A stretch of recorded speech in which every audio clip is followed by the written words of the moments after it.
अस्सलाम वालेकुम।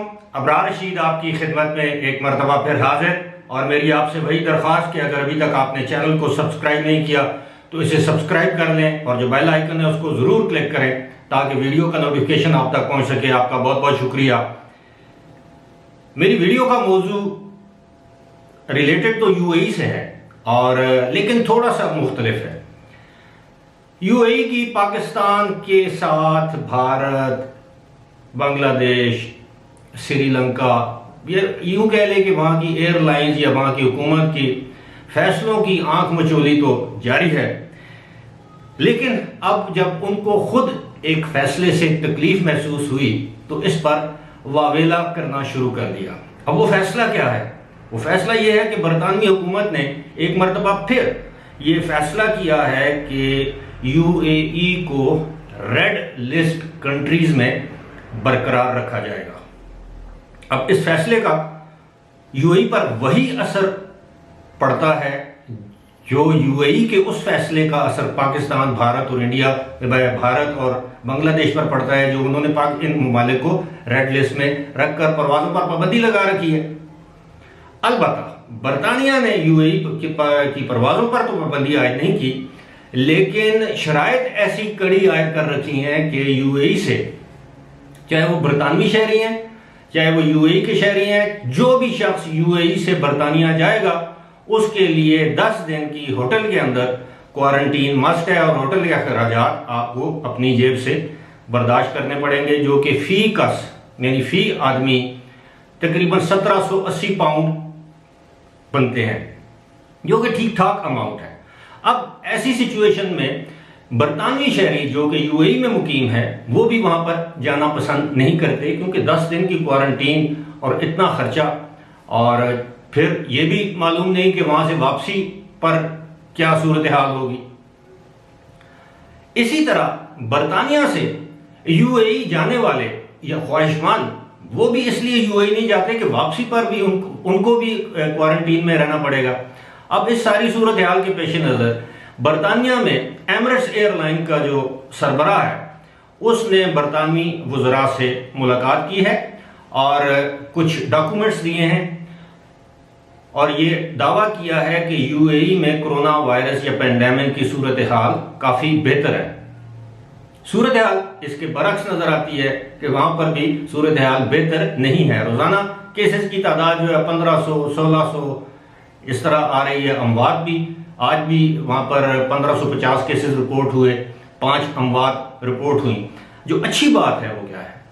अच्छी बात यह है कि यूएई ने बरतानवी हुकूमत से एहतजाज किया है जब उनको खुद हीट महसूस हुई इस फैसले की, क्योंकि एमिरेट्स और इत्तेहाद का तो बहुत ज्यादा बिजनेस था ही इन इलाकों में, यानी इंडिया, पाकिस्तान और बांग्लादेश, जिसको हम सब कॉन्टिनेंट या इंडियन सब कॉन्टिनेंट कहते हैं। उसके बाद तो उनका ज्यादातर बिजनेस का इन्हिसार है ही इस रूट पर, क्योंकि बरतानिया की जो एक्सपर्ट्स हैं, जो तारकीन हैं यूएई में, उनकी तादाद तीसरे नंबर पर है। तकरीबन 10 लाख के करीब बरतानवी बाशिंदे यूएई में मुकीम है, उनका आना जाना रहता है। ये बड़ा पॉपुलर रूट है, खासतौर पर गर्मियों की छुट्टियों में लोग, यूएई के लोग बरतानिया जाते हैं, बरतानिया से लोग यहां पर आते हैं सन को एंजॉय करने के लिए। लेकिन इस मरतबा ऐसी सूरत हाल नहीं है, जो अच्छी बात है। उन्होंने तो एहतजाज कर दिया। बदकिस्मती ये है इस तरह के कोई डॉक्यूमेंट्स हुकूमत पाकिस्तान ने अपने कोई केस यूएई के सामने पेश नहीं किया कि जनाब देखिए, हमारे यहां जब पॉजिटिविटी रेट 2% था, 2% था, हमारे यहाँ जिस वक्त केसेस की तादाद 22 करोड़ के मुल्क में केसेस की तादाद 700 से 800 के दरमियान थी, आपने उस वक्त भी पाबंदी लगा रखी थी।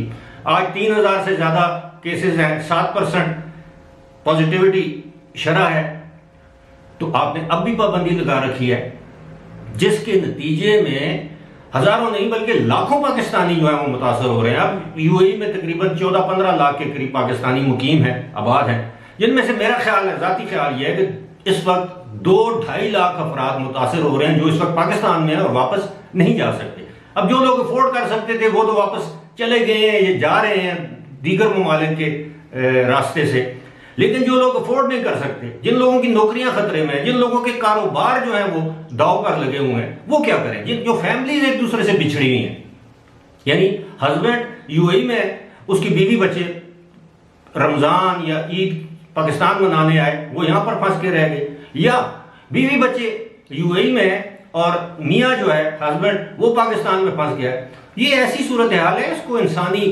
हमदर्दी की बुनियादों पर देखना चाहिए, सोचना चाहिए। यूएई की गवर्नमेंट को यह फैसला करना चाहिए कि पाकिस्तान पर बेशक अमूमी पाबंदी जिसे आप कहते हैं फ्लाइट्स की, वो बरकरार रखें, लेकिन आप अपने रेजिडेंट्स को जिनकी नौकरियां दांव पर हैं, अगर वो वैक्सीनेटेड हैं, उनको वापस आने की इजाजत दी जाए। जिस तरह मिसाल के तौर पे किसी शख्स ने वैक्सीनेशन करवा रखी है, दोनों डोजेस लगवा रखी हैं, चाहे पाकिस्तान में चाहे यूएई में, और वो बंदा यूएई का रेजिडेंट है, उसका वीजा वैलिड है, उसकी नौकरी है, केस टू केस बेसिस पर उसको वापस जाने की इजाजत दी जाए, खुसूसी परवाजें चलाई जाएं। लेकिन ऐसा नहीं किया जा रहा। क्यों नहीं किया जा रहा? इसलिए कि पाकिस्तान बदकिस्मती से, मुल्क तो कमजोर नहीं, लेकिन पाकिस्तान में बदकिस्मती से एक कमजोर हुकूमत है जो अपना केस नहीं लड़ सकती। अब 22 करोड़ का मुल्क और आप जो है वो लेट गए, आप दूसरी हुकूमतों से एहतजाज नहीं कर सकते। आप उनसे कहें जनाब खुसूसी परवाजें चलाएं। आप देखिए ना, ये इसराइल में केसेस की तादाद कम, कभी इसराइल पर पाबंदी नहीं लगी। इसराइल ने यूएई पर पाबंदी लगाई थी परवाजों की, इसराइल की परवाजों पर या इसराइली शहरियों की के लिए पाबंदी नहीं है। इसराइल आज भी अबू धाबी और दुबई की ग्रीन लिस्ट में है, दीगर ममालिक भी हैं। मैं ये नहीं कहता कि आपने इसराइल को क्यों ग्रीन लिस्ट में रखा है, मैं कोई सियासी बात नहीं करना चाह रहा, लेकिन जो जमीनी हकायक है वो ये है कि इस वक्त पाकिस्तानी गवर्नमेंट बिल्कुल खामोश है। ये जो तब्दीली सरकार है, फिर लोग ये कहते हैं कि शायद मैं कोई नून लीग को रिप्रेजेंट कर रहा हूं, मेरा किसी सियासी जमात से कोई ताल्लुक नहीं है। मेरी जमात आप लोग हैं, जिन लोगों को मैं तकलीफ में देखता हूं, जिनके मैं रोजाना कमेंट्स पढ़ता हूं, जिनकी रोजाना मुझे ईमेल्स आती हैं। ऐसे ऐसे लोग हैं जो कह रहे हैं कि खुदा की कसम, मतलब वो कसम खा के कहते हैं जी, अपने बच्चों की कसम खा के कहते हैं कि हमारे जो है वो अब फाका कशी पर नौबत आ गई है, और अगर हमारी यूएई में जॉब चली गई फ्लाइट्स की बंदिश के बायस, तो हम क्या करेंगे? इसका जिम्मेदार कौन है? हुकूमतों का काम सिर्फ ये नहीं होता कि आप बैरून मुल्क पाकिस्तानियों को वोट का हक दिलवा दें ताकि आपको उनके वोट मिल जाए। हुकूमतों का काम यह होता है कि दीगर ममालिक में मुकीम या अपने मुल्क से जाने वाले जो पाकिस्तानी हैं उनके हुकूक का तहफ़्फ़ुज़ किया जाए। लेकिन बदकिस्मती है, हमारी हुकूमतें इस तरह के इक़दाम नहीं करती, कमजोरी जाहिर करती हैं। कमजोरी जाहिर नहीं करनी चाहिए, कमजोर की कोई नहीं सुनता। दुनिया का ये एक रवाज है, मुआशरे में देख लें, मोहल्ले में देख लें, अपने इलाके में देख लें, जो शख्स कमजोर है उसकी दाद रसी नहीं होती। जो ताकतवर है, जो अपनी हैसियत मनवा सकता है, उसी की दाद रसी होती है, जो अपने हकूक के लिए खड़ा हो सकता है। आप लोग जो जितने लोग मुझे मैसेजेस करते हैं, ईमेल करते हैं, मैं उनसे यही रिक्वेस्ट करता हूं कि जनाब आप लिखें ना, सोशल मीडिया पे एक ट्रेंड चलाएं, ट्विटर पे, फेसबुक पे, shame on Emirates, shame on इत्तेहाद।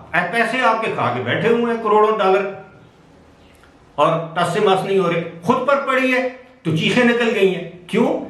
इसलिए कि इससे उनके माली और मुआशी मफादात पर जर पड़ रही है। एमिरेट्स नुकसान में जा रही है, इत्तेहाद नुकसान में जा रही है, फ्लाई दुबई नुकसान में जा रही है, और नुकसान हम लोगों के टिकटों के रिफंड ना करके उस पैसे से पूरा कर रहे हैं। बहरहाल जज्बाती अंदाज की ये वीडियो थी, दिल की आवाज थी। फिलहाल मुझे दीजिए इजाजत। खुदा हाफिज।